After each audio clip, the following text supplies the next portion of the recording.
This episode of The Lucky Orange Show is a conversation with Corey Morris. Corey is a speaker, strategist, consultant, and the CEO of Voltage, a digital agency across town here in Kansas City, where Lucky Orange is located. He's also the author of the Digital Marketing Success Plan, How to Avoid Poor Communications, Misaligned Expectations, and Wasted Dollars. In our conversation, Corey and I went deep into the START planning process, which is the foundation of the Digital Marketing Success Plan. The START planning process is a great way for teams and businesses to get more intentional about how they're approaching digital marketing throughout the year. We talked about communication, how planning and strategy and tactics can sometimes get over romanticized, and a lot of other good takeaways for people as they start to navigate the end of year, beginning of year natural planning cycle. So if you're ready, let's go chat with Corey.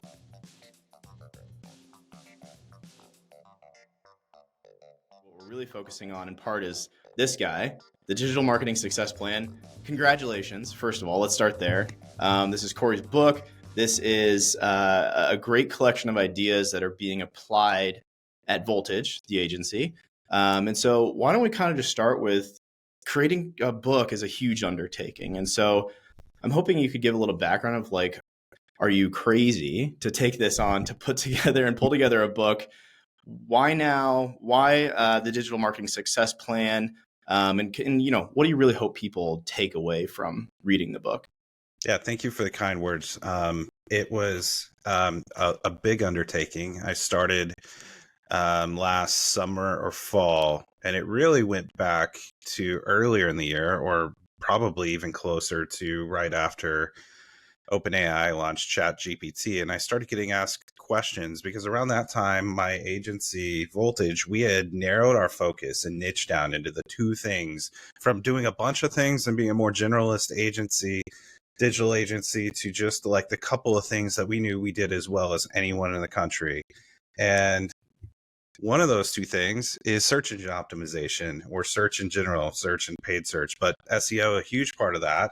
And so a couple agency owner colleagues separately within a week though said, that's a bold move that you're doubling down there. And so some of the question was, well, is search going to get disrupted, and website optimization, everything by AI? And I ultimately went back to thinking back through SEO over the years, and whether this is the time it finally dies or not, because it's been declared dead every tech advance or iteration. Right. And then we move on to optimizing for AI or whatever, or if it evolves again as it has in the past, whatever it is. I kept using the words, there will always be, clients or brands out there that want to be found by their target audience. So that was a working title, but I found that was too conceptual, too fluffy. There's a little bit of touch point in the book on that. Then I turned my focus to what can be actionable, and where is there a lack of accountability? And really that word permeates everything, that from agencies being accountable to clients for following through and not just jumping into things, or clients and brands being held accountable to their leadership on how they spend, their marketing budgets, to making sure that you stay up to date on what is changing with AI, versus also being accountable to ROI today with what works and finding that right balance. And so ultimately what we did, I did this with my team, is we put together our entire strategy and planning process and gave it away freely. And so we organized it in a way that makes more sense. And there were some questions of, well, are you afraid you're giving it away to your competitors or other agencies, or giving it away to people versus charging them to do it? And I went back multiple times, and that's why it's kind of in the subtitle of the book about wasted money and resources. And I think of all the times where people got to me, and listen, I'm not perfect. My agency's not perfect. A lot of these lessons are learned the hard way over the years, but got to me and already had a bad perception of what SEO was, or what digital marketing channel works or doesn't work for them. But they had just rushed into it, or just started spending money, or just implementing tactics instead of a strategy, or chased a bunch of shiny objects. And then at the end of the year, look back and there's not really any ROI because you did 50 things and didn't stick to one that might work. So all of those reasons really comes back to, I'd rather put this out there and have companies save money and hold myself and my agency first, as among any others out there, to a standard of let's spend 5 minutes and get this right, or know as much as we can know and plan it out, because things will distract us, things will change, and things will go wrong along the way. So I started that journey, did pivot to the digital marketing success plan, worked, filed for trademark there, and ultimately, and have been talking with people, worked through writing the book, and released it this past July here in 2024, to finally finish a process that I look back and took me nearly a year, but really, with 25,000 words, and getting them right, and getting the stories and the how-to information and the concepts all in there, to a point where I feel like it resonates on different levels for different people, makes it something I'm proud of. That's amazing. Yeah, I mean, again, congratulations. And I think that you said something interesting there about kind of holding your own agency accountable. I think by putting this out there, somebody who's a client and a potential client reads it and says, "This sounds great. Okay, let's do it." And then, you have to deliver on that. And one of the other parts that I'm picking up on that I think is so important with planning is that as you talk about OpenAI and ChatGPT, and you could have written this book with an AI writing bot in 10 seconds, is the pace of everything feels like the evolution continues to speed up. That doesn't mean that your approach has to continue to evolve that quickly. Like having a solid foundation, and we'll get into the foundation of the planning, the success plan, but having your way of operating and then being able to adapt and evolve, but still keeping your approach feels like a really good intentional path forward, as opposed to saying, "Oh, there's this new option available, AI or otherwise." Some people are sick of hearing about AI, but AI or otherwise, it doesn't mean you have to completely change the way you operate. Maybe the deliverables are different. Maybe some part of your approach is different. And the foundation of it can still remain the same. And so I'm curious, with the digital marketing success plan, part of the core is the start process. Let's kind of go there and talk about the elements. Of course, it's an acronym, and maybe talk through the different parts of the start planning process. Yeah, and so you mentioned AI, and it's funny because when I've given some keynotes and breakout talks on it, I get the biggest laugh when I get like 70% through, and I'm like, and I haven't even talked about AI yet, right? Because that's at the front and in the title of so many presentations at different marketing events. And intentionally, this is more agnostic than to AI. We could have holograms and whatever types of ads tomorrow, and the framework still holds up. Right. Maybe it doesn't in a decade, but it does right now. And that is really the point, is there's no excuse to skip past the elements of these steps. So the 5 steps, it is START, and it is an acronym. So the S is for strategy. It's mind-boggling how often this gets skipped or assumed that everybody is on the same page and understands what the strategy is in a company. They could have some clear KPIs, but who they're targeting, or what they're doing, or the why for their company, and the storytelling, the brand development that makes someone different, unique and different, is important. And the bigger the company, the more we get into some of the traditional marketing versus sales team, and then you might have product team or customer service, or a C-suite who are operating at very different levels and not talking to each other. Even people within the marketing team from different channels, or digital and traditional, can go through this. So getting on the same page sometimes seems the most elementary thing, but it's the thing that we need to start with. So within the strategy phase, it's really understanding what the goal is and being able to articulate it, make sure everybody around the table understands and agrees to the goal. And that could be an ROI based goal. That could be a return on, ad spend goal. That could be based on some other research data, or customer service, or customer experience metrics, lifetime value. Whatever those goals are, those KPIs are, they need to be defined. In many cases, you might start with that conversation and then not really resolve it until you go through some auditing of what's working now and bring some data back to the table. So now you're not in an endless circle of, 8 or 10 or 12 people or departments' opinions on what it should be or could be, or what's realistic versus not in these marketing channels. So there's an auditing phase, there's a profile phase or step in there, which is just pull all the inputs together and let's understand what we have. There's an auditing one. Let's go deeper and understand exactly what's working and what isn't, so we don't throw out something good or assume that something bad is really doing a lot more for us.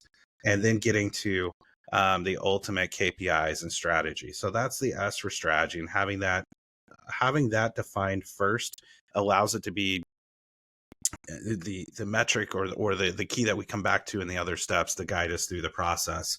And the T is then within the strategy, to get super granular, does that go on, and I know the book gets into a little bit of this, does that go on a Word doc? Does that go into an Excel sheet? I know there's probably meetings. Is there kind of a really high level recommendation you'd have of, say, okay, great, I buy that. We need to be more intentional with our strategy before we even get going. How does that look like inside of kind of the average, let's say, mid-sized business? Yeah, if we're the ones at my agency walking through and doing this full service for a client versus them self-implementing, we're using a combination of all of the above. So decks, typically, if we can get it into a slide, some key big things distilled into one slide that's not, 7-point font, then we're in a good place. And so we're working through those steps. There's a lot of appendices. Naturally, there's a lot of linking back out to whether it's Google Sheets or crawl data or Lucky Orange reports, whatever it might be, where we can pull that data together as appendices, but they're not in the way of the core message because we're data nerds. I'm a data nerd, so I'm going to go click on every one of those. But if they're clickable and not part of the core, whether it's a document or a slide or whatever, then we can use it at the highest executive summary level and then go nerd out in other meetings or committee meetings or after the fact and drill down into spreadsheets with thousands of page titles and tags or whatever you might want to, or competitor data or whatnot. Yeah. And it makes it easy to reference back for 50, 100, however many people are working and executing on this, in the tactics, the T for tactics next. But in the strategy part, it makes it easy. You may not print it out and put it on the wall. You may not turn it into a banner, but it's something that you can look back on and say, this is what we're chasing. And of course, and this might be another question, is do you give room for that to evolve over time? But if, no matter what shape that takes as the strategy plays out, it's something you can point at and say, this slide is what we're chasing after. If you need to understand why, like you said, click through to the appendices or whatever, do you give space for the strategy to evolve? And maybe that's a question that needs to be answered later in the acronym, but is that allowed? Yeah, and that's critical. I talk about, as we kind of touched on a moment ago, the evolution of, and you mentioned it, faster than ever before. So a lot of, there's what works today, and be able to focus on that and make sure we're not distracted by the shiny object of AI and what's to come. But then if you don't have enough balance, then you're on the other side of it and you're like burying your head in the sand and you're going to get left behind. And you're going to be one of these famous case studies like, Kodak or anybody else who maybe had the ability to understand and had the technology before anybody else to pivot, but just didn't. Yep. And you just wrote out what you were on and what worked for too long. That's actually, in the final step, a really big key to make sure that you're implementing the plan and it has agility built into it and you're not just blindly working it for a year. That's definitely a key factor in the experiments, is to not go down so far down a rabbit hole that you just get lost, but at the same time you're just ignoring what's working or to come as well. All the balance of that. That totally makes sense. All right, let's go in order. I skip ahead. That's probably what everybody wants to do, is let's skip ahead to transformation. And these things all for tactics. These things all connect together, and tactics is right there. And if you start skipping ahead on strategy, none of this has to, in many cases, this is a on average 90-day process for us to Mm. lead somebody through. We don't want this to take 6 months or a year. You get tired of getting ready to get ready, especially if you've got things running and you're revisiting this. Like you've been doing digital marketing for 20 years and now we're trying to, get to the next strategy or the next iteration and make sure this is optimized. So tactics are easy to just get distracted by, and I've written some article. I write for Search Engine Land and Search Engine Journal and Forbes, and it's been kind of a theme I feel like that I have to probably tiring people out on. But like one of the themes is like checklist SEO and following. There's so many great best practices and right things to do, but when they're not subordinate to a bigger strategy or connected back to it, they're just activities. And you might get some wins from small victories in those. You might be great at isolating the variables and know what doesn't work, but you're operating at a level that's really hard to tie back. You're really deep at that point. It's really hard to tie it back to overall company ROI or marketing spend ROI. And if you can't go back up and down the channels and tell the right stories, it's not going to get valued in your company the way you want it to. Or people aren't going to care to unpack at that level with you the details. They're going to want to know, the C-suite's going to want to know what's working and why and what's my ROI. And if you're living in optimizing a page title tag or a UX element or a button on a form, that could have a huge impact on ROI of how you stack your form or where people fall off in the process. But it's not understood if it can't be connected back. So tactics are super important, but having them connected to the strategy is really the focus of the second step. And it's also to not be biased by the things that you like or the channels you like. There might be a social media platform that maybe the marketing director doesn't like or personally use, but maybe that platform is a great source, or maybe we wrote it off years ago because we couldn't see the full attribution model. And we wrote off Facebook because we never saw it leading to conversions. Well, maybe if we take a step back and understand our full customer journey or funnel and are willing to look at how and get attribution right, look at how it can be an opener, even if it's not a closer on a deal for leads or e-commerce sales or whatever your conversion metric might be.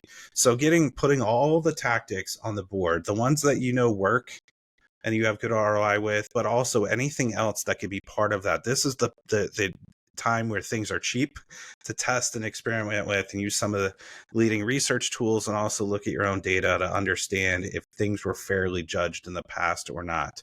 So that's the tactics phase. You come out of that with a set of tactics, maybe the existing ones, maybe you don't add new ones to the mix, or maybe you have some new ones to test and you'll put those into your plan as well. When we discuss stuff like this, I think it's easy to throw out a bunch of jargon, tactics and strategy, and maybe not jargon, but can you just break down, to make sure we're all on the same page, the difference between a strategy and a tactic? Yeah. And there's, to your point, there's a lot of jargon and there's probably people who would have differing opinions or definitions than I do. Yeah. So the way I align things are the strategy. Yes, there's a lot of work to build the strategy, but ultimately, I want a strategy, a defined strategy, to be something like I mentioned earlier that fits on a slide. It says, I like the kind that would be like one sentence, maybe two sentences, not a full paragraph, but naming who your target audience is, what your differentiators are, what your goal metric or KPI or 2 or 3 is that defines when you're reaching a success or ROI for your company and how you're going to deliver it. And so those could go in a lot of different orders. There are a couple other variables you can put in there, but if you have a defined strategy that says we are going to do this for these people through these channels or this action and why it matters and how we're going to measure it, then you've got something that everybody can rally around and understand and can put on their wall if they want to. Yeah. And you can say time out if it ever feels like we're trying to do something out of alignment with that, if we need to come back and revisit it, even if it's a month into your marketing plan. On the other side, tactics are the things you do that align with that. And this is where we get nerdy and we get granular in terms of how we're doing things, but they all have to at least be tied somehow back to supporting that strategy. So this is where you can have hundreds of pages or lists or bullet points and get really deep into channels, and then what we're doing in the channel, and what timing of how we're doing it, how much agility is built in. The key is to not have anything be in one person's head or their way of doing things. And I hadn't even touched on, SOPs and processes and operations yet. But again, if you have enough definition, then you don't have somebody over here doing things at a really deep level. You don't accidentally ignore things over here that are part of your tactics list, or get to them too late, or avoid looking at how they overlap with each other or should support each other too. Yeah, and that makes a lot of sense. I think the tactic is much more granular, and then it comes time to move into application, which is the A in this process. And you talk about procedures, and as reading something earlier talking about just how science in general itself and the theories, the idea of science is perfect, but when we study things and when we research things, we're humans executing with that. And so within a strategy, the strategy can be perfect and the tactics can make a lot of sense and be perfectly in alignment with that. Does it get harder when it comes time to apply that, or do those two steps of strategy and then tactics and communication baked in there, we can talk about that too, make the application of it easier? Or is there still just, how do we control the application to make it successful? Yeah, if you've made it through strategy and tactics, you have a ton of definition, right? We know what our goal is and what's guiding us, and we know the ways we're going to get there. Now it's something in the application phase. This is defining what assets we need, how the things that are going to come out of that we need to change, disrupt, or apply in a literal sense when we activate the plan. This is the biggest distraction phase, because now especially if I'm a strategist minded person, so while I can write, it's on the strategy side of things. It's not creative writing. but if you're have creative bones in your body, or you're bringing in people from that team, it's very tempting to say, okay, now we're going to go create 75 landing pages to align with those tactics. Or we need to blow up our website entirely and start a 1-year website project process, or we need to create 85 flights of banner ads and display ads, or email templates, or social media posts. You can get lost in that world and spend months and months creating all the assets, and it gets messy and you get further detached because you don't have you haven't finished your plan yet to properly resource it and get through the next couple of steps, which will make it more evident why. So getting through just creating the inventory of what we need just to launch, because there is going to be a lot of agility and a lot of optimization built in. So we probably want the first flight or 2 or 3. We want room to test more granular things before we blow up our entire website to begin with. And all of those things are important to plan and resource around and schedule out, and have a measurement plan. We haven't gotten the measurement yet. So have a measurement plan in place to make sure that we don't go have, and I'm not putting down creative people, right? They don't want to be put in a box. And so we don't want them to feel the stress of, I've got to get all this right out of the box, so I need 6 months. Yeah, and we need to make sure that we have the right parameters and resources lined up. How do we build that in then to our process? Because I think that you're right. Creatives and otherwise, it feels like it's a more responsible approach to say, we know that this isn't perfect when we go to launch the first flight of ads, let's say. We know that maybe we can romanticize and say, if our strategy is perfect, our tactics are perfect, let's go, unicorns and fairy dust and crazy ROI. But the reality is we have to be able to pivot. We have to be agile. And then you also, to have a great high level of execution, you do have to allow for that creative space and that creative flexibility, but also targeting flexibility, budget flexibility, whatever it might be. In your experience and in applying this, how do you kind of build that into maybe communication or process or expectations to say, look, we're doing all this, but there are boundaries that we can kind of shift around and play with as we get into applying it in the latter phases of this. Yeah, I would to avoid having somebody be just surprised who now is getting a creative assignment. I mean, bring that team up front in the process. Um, integrate them, whether it's in every meeting through the strategy and tactics, or at least have them have some input or baseline awareness of where we are before it gets to, okay, now I need you to help me create this list of inventory that we need for display or whatever it might be. That way there's buy-in, understanding of how we got here and our mindset and the numbers with whatever level everybody's comfortable with numbers. Again, you can't allow necessarily, your business intelligence person to run the show and then, everybody's drowning in numbers that nobody knows how their areas of expertise support. Yeah. But at the same time, you can't, I love great branding. All these things have to come together. You can't be so conceptual that then we can't tie numbers to it, which is one of the great, marketing versus branding challenges. And we all know we need them because marketing can't make up for a weak or absence of a story and unique value proposition.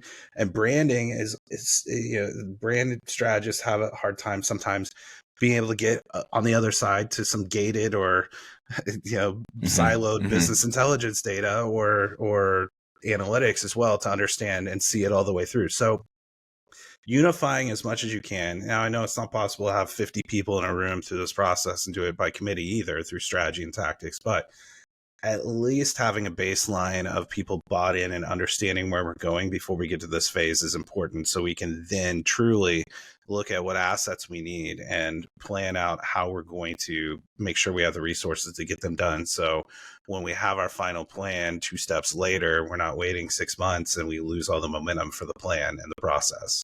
Right. That makes a whole lot of sense to me. So strategy, tactics, application, what comes next? Yeah, so this is the R, and this is review. And it's not just review in terms of looking backwards, but this is conceptually how we're going to review and understand what worked all the way through. And yes, we probably all have GA4 or some more enterprise level of analytics or business intelligence information, CRM, ERP, all of the different sources of data. But none of those out of the box know enough about our business or our goals or our strategy or our KPIs. And even if we have AI built into those and they have learning models and they can understand over time, if we give them a few prompts, what matters to us, it was coming and now it's not. And we're in a weird place with third-party cookies being phased out and what's going to be there. In some ways, it feels like we have to go a little bit more backwards and away from attribution. That's a whole topic of its own for a different episode. But all of that combined with the fact that even out of the box, and even if you've got perfect attribution, none of that knows your ultimate ROI goals. It doesn't know how much you're paying your in-house marketing team, and probably shouldn't, because that's private information, not for everybody in the department to know. But it doesn't know how much you're paying for software. It doesn't know how much you're paying a consultant, agency, freelancers, whatever. So it can't see the whole ROI aspect. And again, maybe that's, some C-suite information only, CMO, CFO, CEO, but getting some of the best understanding of where this all will fall apart, because there's so many stories of, okay, we got 8-to-1 ROAS on our, so we had great ad spend and returns, but why are we losing money? Like there can be disconnects there because maybe we didn't set our goals high enough, or if we're a service-based organization, our billable rates, or maybe our product margins aren't high enough. Like we made $1 million in sales last month, but we broke even, and you don't want to get to one of those goals and milestones and be like, that's awesome, and then be like, but where's the money that follows it? And I have to deconstruct that after you've been through that. So the review phase is absolutely about getting your house in order when it comes to analytics and measurement, and being able to understand it, because in many cases, if you don't have that set up front and you start something, you can't recover data that you didn't collect. So there must be some part of the step then that necessarily happens earlier. So in regards to setting up and saying, do we have the right tools? Do we have the right measurements? Can we even get at the data that will tell us, outside of traditional platform reporting, do we just have the stuff in place that we need? I assume that's part of the earlier steps too, to say once we go live, we can't start collecting data halfway through the process. We got to start from day one. So if you know what that in earlier. Ultimate ROI goal is, and then everything's subordinate to that, and then you define what tactics you might be adding 3 new channels to your marketing mix that you don't use. Mm-hmm. You're having to, and then you know what assets you need to support those channels. But now you're at the point where, okay, we've got this awesome thing, but does our current software, does our current stack allow us to measure it and or iterate within it and optimize within it? Or do we need to go look for new tools? Do we need to look for other data sources to hook in here into one thing to be able to ultimately measure it? Or maybe we got to manually go measure it because we're not going to go spend 50 grand on a new enterprise tool set because our business isn't there yet. It's a real story from a friend who runs an e-commerce business, wildly successful. But he's at this point between having, 5 different systems that kind of talk to each other to integrate, but he's not at the level of some of these Fortune 500, inventory management systems that will take everything all the way through. And so you got to know where you are in your investment too. And some of it may have to be manual. You may not have that perfect, one application that will do it all. But again, the flip side is, what are we giving up if we don't have that data on day one? Right. Yeah. Now you mentioned there's a whole nother conversation to be had around cookies. There's a whole nother master class around reporting and ROI. And especially as, again, marketing continues to evolve, what our expectations need to be, the presence of brand, how you measure that, all that sort of stuff. So there's a lot to dig into there. When you're interacting with clients in 2024, when your team is executing in this part of the process, what does the communication look like to communicate these sometimes pretty complex and sometimes pretty granular reports and say, here's the headline, without kind of misguiding and without, saying, oh, we're just tweaking the data to fit what we set out to achieve. Can you talk me through a little bit kind of what that looks like? And in part of this, I'm curious, we talked about bringing in the creative team and making sure they understand what the direction is and all this stuff. Are they also getting some version of reporting that says, here's how this is performing and whatnot? Kind of how does the communication play out in this step? Yeah, I've got a tool that I'm working on that I'm going to be rolling live later this year on the website that is really about where you are in terms of as an organization and or individuals. I'm struggling with, I want this to be a positive thing and to remove ego. But it's really, where's your organization or where's your team in terms of digital sophistication? That's probably not what it's going to be called, because again, this is not a negative or a put down for anybody, but understanding where you are on the scale will also allow you to understand, or if you're working with someone in different departments or externally, how much of a difference is there on the scale of the language we're using? Because the further apart people are, and this is important for between creative teams and business intelligence teams and the C-suite and salespeople and all of this coming together, the further we are apart, then either we're going to offend people by them feeling like we talk over their heads, if you're more in the details and technical side of it, or you're not willing to listen to them if you're too numbers minded and not thinking about creative or caring about the story and the message and the why that matters, which at the end of the line is going to be why somebody buys from you versus somebody else. If you have a really competitive landscape, and if those leads don't even make it to the sales team to be able to tell that story, or people just shut down and don't want to ask the question, don't want to feel like they're asking the stupid question if they're the only one in the room. And so there have been so many occasions where we've seen this play out, and you assume that everybody's on the same page because people are quiet, and they're not. And this is about getting rid of that and making sure everybody is in alignment, and that, sure, if we can agree on and understand how we get to that 1 or 2 or 3 key metrics, maybe there's 1,000 other metrics that we're looking at, at a really granular level, but making sure everybody understands how they roll up and what they're doing has an impact on that metric, even if it's 5 steps down. And we're looking at, click-through rates, and how a click-through rate on this display ad or this on-site ad or on this button on our website, or hitting submit on that form, or how far they scroll on a page, how those things roll up and support, even if their day-to-day is all down at that level every day. Yeah. One of the words that we used at the beginning of our conversation was intentionality and being intentional. And I think that the latter parts of this strategy, the latter parts of playing this out is really where that comes to fruition, is like, if you're intentional with these first few phases of this, everybody's on the same page, everybody's executing, everybody's moving in the same direction. It makes it a lot easier, if you're intentional with those steps, to say, okay, we're still on the same page when we're measuring this. We're not at each other's throats. We're not speaking over or under each other. We're really using the same language, back to the strategy, back to the KPIs. We're using the same language. We're aligned. And by doing that, by taking the time, you say it's 90 days to apply that. That's not that long. Some people might say, let's do it in 60. Let's do it in 2 weeks. But taking the time to do it right gets you to this space where you can say, oh yeah, this is what we've been measuring all along. This is what we're paying attention to. And is it working or is it not? And if it's not working, we know heading in, we'll make some adjustments and we'll play it from there. And I think that probably is kind of where we get into the last part of this, which is the transformation.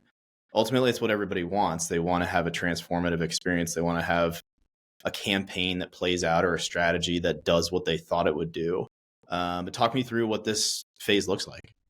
Yeah, so I gave it a big, bold name of transformation. I could have said, scheduling or whatever, but this is the phase that if you skip this, then you've got a plan that isn't as actionable as it could be. Or you just had all these big, bold ideas and lined up a bunch of work, and then people are going to go do it on their own time or go figure it out. So this phase is about lining up the resources, getting everything scheduled out, and making sure there's a documented plan. The last thing you want to do is have this ready to go, and then the people that need to create those assets are booked for a year. I worked with a national restaurant chain years ago. We crafted the perfect plan, and then I was told that their IT team had this big secret project and wouldn't be able to touch any of the SEO things for 6 months.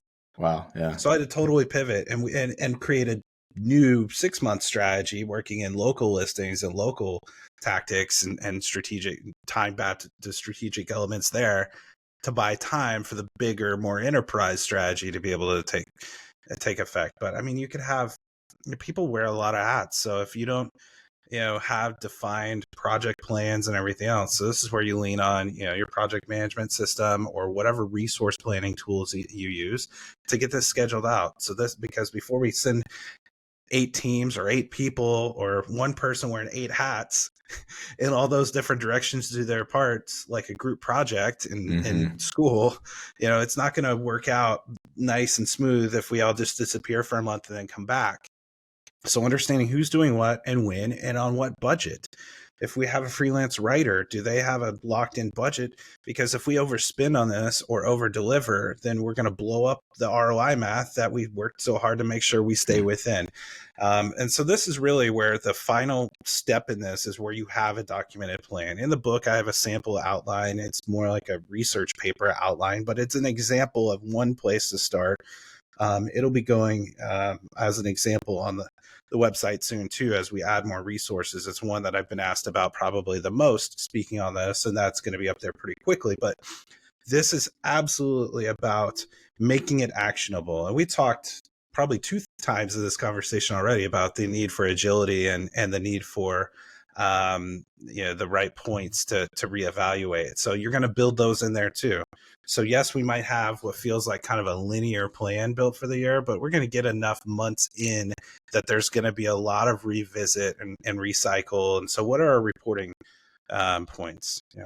Most of this data is probably real time or feeding in somewhere, so we can live in information overload and small sample sizes and make too frequent of decisions. But also, if we wait 3 months, that's probably too long, and we've missed some opportunities to optimize. One of the big things, taking a step back out of the process for a minute, is you can go a month, a week, a month, 3 months, a year. If you don't have things planned out and don't have the right checkpoints in place to understand how you're measuring and tracking against your ROI goals or your strategy goals, Google will take your money, whether it's working or not. Facebook will take your money, whether it's working or not. Yeah. Agencies are getting paid, and your people are getting paid, and you're paying for maybe enterprise software, whether it's working or not. And so making sure that all those elements are working for you and for the plan versus just working in general is really important. And that is absolutely key to keep in mind as you plan out and resource out and document and manage who's doing what, when, and how much time and budget and dollars are going where. What part of this last phase is documenting learnings? And of course, I do want to talk about planning intervals, and you mentioned like the context of a year, but what part of this is, okay, here's what we learned, success or otherwise, to help inform the next thing? And furthermore, does that get documented somewhere? Because I think, there are people who leave organizations. We wish all of our people would stay around forever, but there's new people that come in, there's people that leave.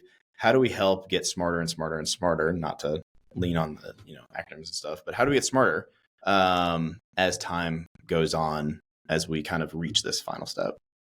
Yeah, and this is where it's really important to define what intervals work for that individual organization.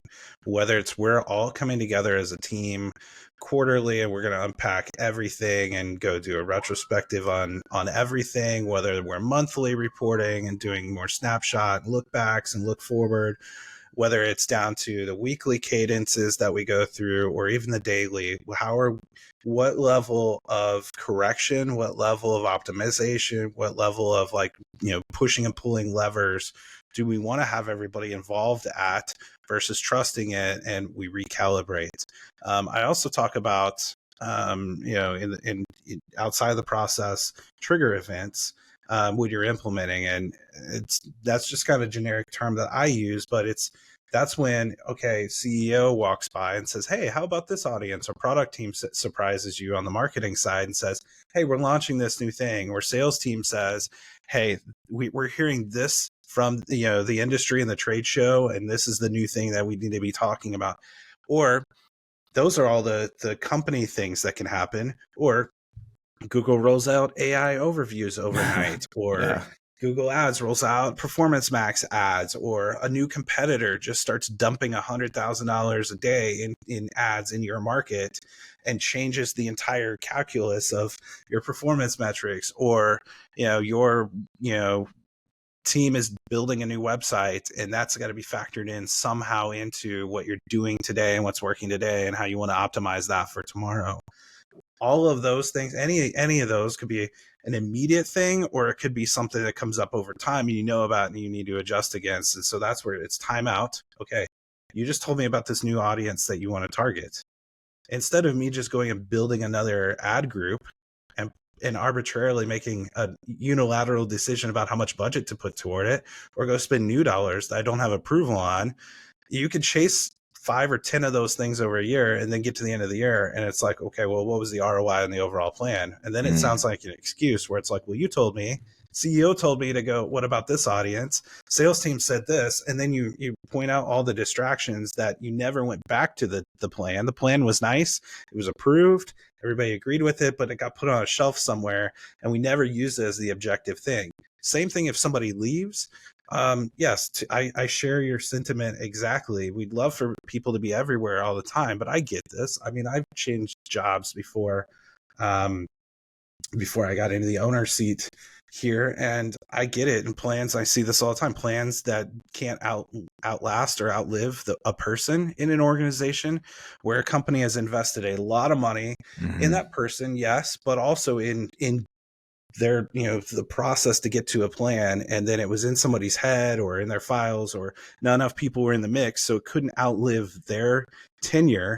And ultimately you're starting over, or the next person comes in and starts the process over in whatever version that they go through it in. So all those factors and the distractions we have of making sure we're agile enough, but we have staying power with the effort as well, is super important. I think that makes a lot of sense. And I think there's a natural like beginning of year or end of year planning season for a lot of businesses. And they may say, oh, well, we want to engage an agency or whatever. We want to rethink how we're approaching things. But then throughout the year, like you said, things come up and they have new campaigns and new efforts. To kind of, bring this home, would you recommend that people say, okay, we want to follow these steps? When they hit the transformation phase, does that then happen? Does that then say, okay, now we're back to the beginning? Or does that then say, let's adjust our tactics and go forward from there? Or is it, okay, now we understand how we operate. We understand the core thesis of what we're chasing, our Northern Light KPI, whatever it is, Northern Star. And we just apply that when we go after new campaigns. How does that play out after people say, okay, I've reached the end of the book and I've reached the end of the transformation? Where do I go from there? Yeah. That's when you've got your defined plan, whether you got it in a slide deck, you've got it in 1,000 documents that you've been able to summarize with the key from each phase.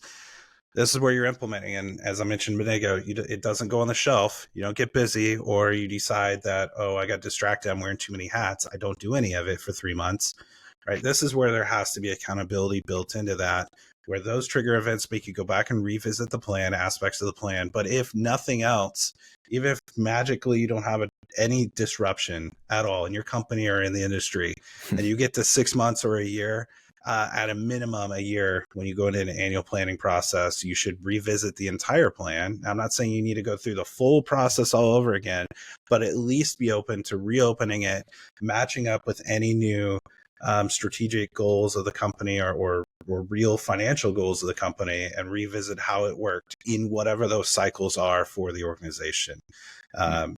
Quarterly seems like overkill to go back to the entire plan, especially if it takes a quarter to kind of craft it on average. Again, you could do it in 2 weeks in a very abbreviated way. You could spend 6 months if you really, really are going through digital transformation and the first time of getting these things up and running. But probably definitely annually at a minimum, but lined up with whatever your business reporting goals are and what from the top level people are reporting on as cycles for the company's revenue and profits. Well, Corey, we could keep going probably for hours. I love process and the ideas and strategy. And, I really appreciate you taking the time to share your wisdom and your message with our audience this morning. The book is The Digital Marketing Success Plan: How to Avoid Poor Communications, Misaligned Expectations, and Wasted Dollars. Where can people find the book? Where can people connect with you and everything you talk about and follow along there? And then also, where can people hire Voltage if they're saying this is what we need? Where can they learn more about how Voltage operates and connect with their team there? Yeah, thanks, Sean. I've enjoyed chatting with you, and know we could definitely take this all day. To buy the book, it's available on Amazon in both paperback like Sean's got, or a Kindle version as well. You can find out more about the framework, and I mentioned some resources and things that are being added to the website for free at the dmsp.com. So it's a long title. So it's the dmsp.com for Digital Marketing Success Plan. It's also got a link to Amazon, so you don't have to go use its search engine if Amazon's not very optimized right now. If you want to find out more about me personally, or where I'm speaking, or different ways to engage with me for consulting, it's CoreyMorris.com. And if you want to explore for free, no sales pitch, some of these concepts with my agency, it's voltage.digital. We'd love to talk with you there and see how we can help guide you through the process. If you pick up the book, or just, it's overwhelming and you want a guided tour and a way through it as well.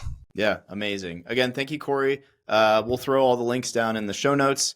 Again, I really appreciate your time today. Yeah, thank you, Sean. Awesome. Okay. Thanks for tuning in to another episode of The Lucky Orange Show. Before we go, if you haven't tried Lucky Orange yet, head over to www.luckyorange.com for a free 7-day trial of our leading conversion rate optimization toolkit. What's in that toolkit? Well, let's start with session recordings and heat maps. With session recordings, you can watch a full playback of an entire visitor journey on your website. Everywhere they click, scroll, move, everything they do in your site, a full playback. So you can see what's getting in the way of conversions and what is getting people over that finish line to convert. With dynamic heat maps, you can see the average visitor behavior on a page. So you can see clicks, moves, and scrolls. You can see how far down the page the average visitor is scrolling. And if something is below that line, that means that more than 50% of visitors are not seeing that.